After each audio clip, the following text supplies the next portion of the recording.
Hello students. So in the last lecture we have seen about the transcription and translation process. Transcription is when DNA forms mRNA. This process is called as transcription. Now what is translation? Translation is when mRNA forms different types of proteins. Now proteins are made up of n number of amino acids. So when mRNA forms different types of amino acids, that process is called as translation. So in today's lecture we will see about translocation.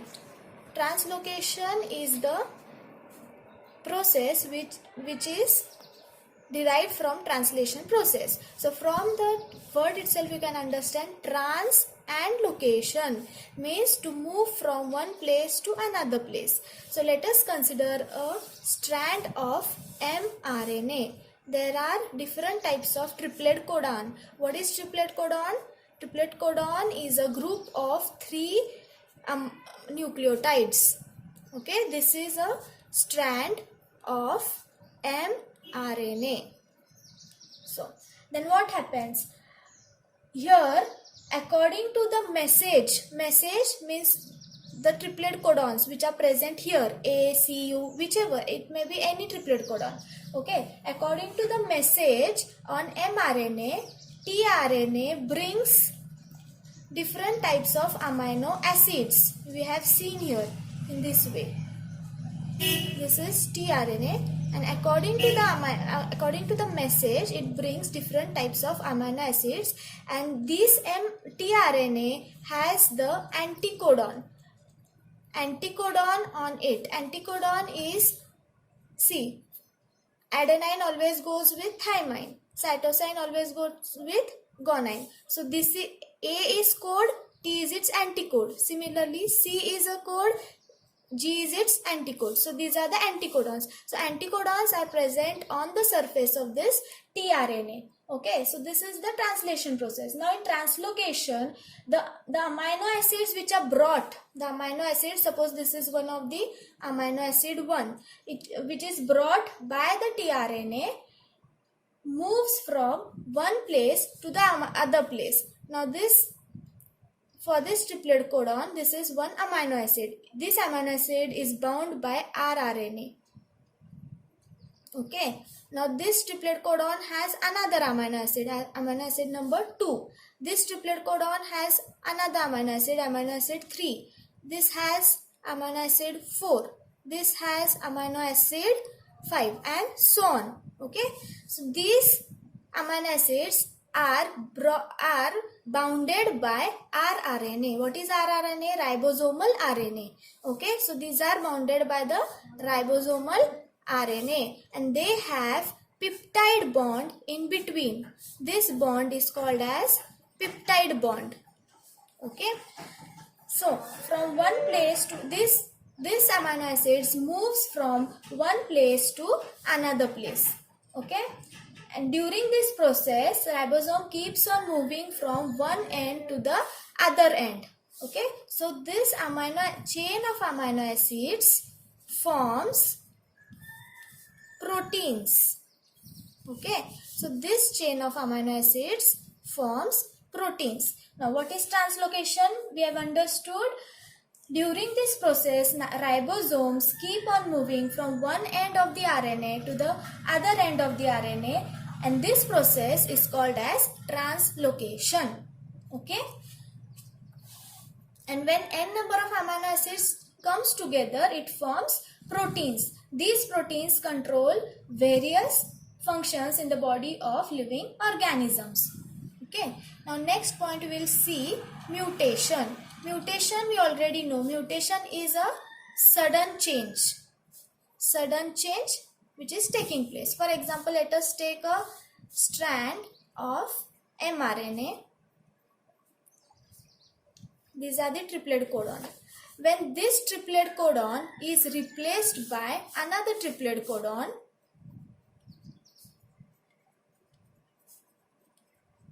this is the mRNA strand, original strand, and this is mRNA strand which is replaced one. Okay. So when this strand is replaced by another strand, there occurs a sudden change. Okay, sometimes any nucleotide of the genes changes its position, that causes a minor change. This is nothing but the mutation. Okay, now let us start with your next point from the textbook, that is evolution. Now there are three definitions of evolution. You can learn any one of them. It doesn't matter. So first definition is evolution is the gradual process. Now gradual means slow. Meaning of gradual means slow. Slow change occurring in living organisms over a long duration. So evolution is a slow change occurring in living organism over a long duration. Okay, so next is formation of new species due to changes in specific characters of several generations of living organisms as a response to natural selection is called evolution. Now this natural selection I will explain you in the next part of the chapter. So here we can take example of a goat and of a dog. Both dog and goat has 4 legs, vertical face, a tail. So these are the basic characteristics of the goat and a dog, but they differ by their habitat. Okay, the habitat of both the animals is different. Means we can say that either goat is derived from dog or dog is derived from the goat. Okay, or goat has evolved from dog or dog has evolved from the goat. So formation of new species, any new species due to changes in specific characters. Only a specific characters changes. For example, it may be habitat, it may be the organization of the body, or it may be anything of several generations. So it takes very long generation. It doesn't occur instantly. So this doesn't occur instantly. It takes very long generations to appear of living organism as a response to natural selection. Natural selection I will explain you afterwards. You just remember up till here. Okay, is called as evolution. Then next definition is progressive development. Progressive development of plants and animals from ancestors having different structural and functional organization is called evolution. Progressive development of plants and animals. Plants and animals have developed from same ancestors. Remember that. Plants and animals have developed from same ancestors which have different structural and functional formula. But the structural and functional formula are different. This is called as evolution. So these are the three definitions. You can learn any one of the definition. Okay. So we'll go to the next point, that is Big Bang Theory. So Big Bang Theory, you must be familiar with this term. So let us discuss what is this Big Bang Theory. So at first, at the start of this universe, there was a mass of fireball. Okay, due to several chemical reactions taking place in this fireball, it burst out. Okay, the huge fireball formed the sun, and the other balls were separated. So fortunately, near the earth there were molecules of hydrogen and oxygen atoms. As there was too much heat due to fire, the life did not existed on earth. Okay, so there was lot of heat due to presence of fire, so life did not existed on earth. But the two molecules of hydrogen atom started to combine with oxygen atom. So if two molecule of hydrogen atom combines with oxygen, it forms H2O. Now H2O is nothing but the water. So in this way, water was formed. So it must have took several millions and billions years to wipe out the fire by this condensation process. As water falls on fire, it gets wiped out. But this was a ball of a fire. So due to the presence of fire, condensation process must have took place. And this process must have lasted for millions and billions of years. Okay. So in this way, water was developed on the surface of the earth. So the first primitive means single. Okay, meaning of primitive is single. So first primitive type microorganism was formed in water.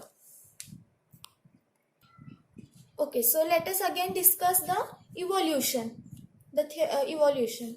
Okay, so 3.5 billion years ago, life was non-existent. Since life was not existing on Earth, there were simple elements in the oceans which must have combined to form organic and inorganic substances.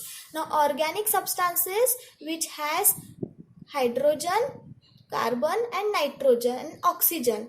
HCNO. These compounds form organic. Okay, and apart from these compounds, other compounds forms inorganic substances. Okay, so simple elements combine to form organic and inorganic substances. Now, complex substances such as proteins and nucleic acids must have formed from these organic and inorganic compounds, which further led to first primitive type of cell. So you must be knowing the first primitive type of cell was amoeba, but before amoeba there was one primitive type of cell which was virus. The main component of virus contains proteins. Okay, so due to this presence of proteins, first virus was developed, and from this virus amoeba was developed. Okay, so just remember, first primitive organism to be existed on earth was virus due to the presence of proteins, and from this virus amoeba was existed. Then these number of cells may have increased over a period of time, and according to the principle of natural selection they must have shown good growth, whereas some have become extinct. Okay, natural selection means those who survive in the extreme environment. For example, in high temperature some of the microorganism dies, or at low temperature some of the microorganism die. The organisms which survive in extreme conditions, those are included in the natural selection theory. Okay, so according to this theory, the organism which shown good growth have only survived, and those organisms which do not show the growth have become extinct. Okay, so today we can see various species of plants and animals with great diversity in their shape. Paramecium and amoeba are unicellular organisms, whereas man and whales are the multicellular organisms. Similarly, in plants, the variety ranges from unicellular chlorella to huge banyan trees. Today life exists everywhere on the earth, from poles to equator. So for this, different theories have been proposed, of which gradual development of microorganisms is accepted. Now, gradual development of living organism, this theory is also called as theory of evolution. Okay, another name of this theory is theory of evolution. So let us see what is included in this. According to this theory, first living material is protoplasm. Just like how cell contains cytoplasm, similarly protozoas is one of the type of animal kingdom. So this protozoa contains protoplasm, which is in a liquid state. Okay, so first living material, that is protoplasm, was formed in ocean, which led to the formation of unicellular microorganism. Further, cells combined together and formed multicellular organisms. Then all these changes are slow and gradual. This did not take place in a period of 1 year or 2 years. It took several billions and million years to form multicellular organism from unicellular organisms. Okay, so changes and development in living organisms had been multidimensional, and this led to the evolution of different types of organisms. So hence this overall process is the evolution, which is organizational. So in the next video I'll be explaining you about the evidences of evolution. Okay. I hope you have understood till here.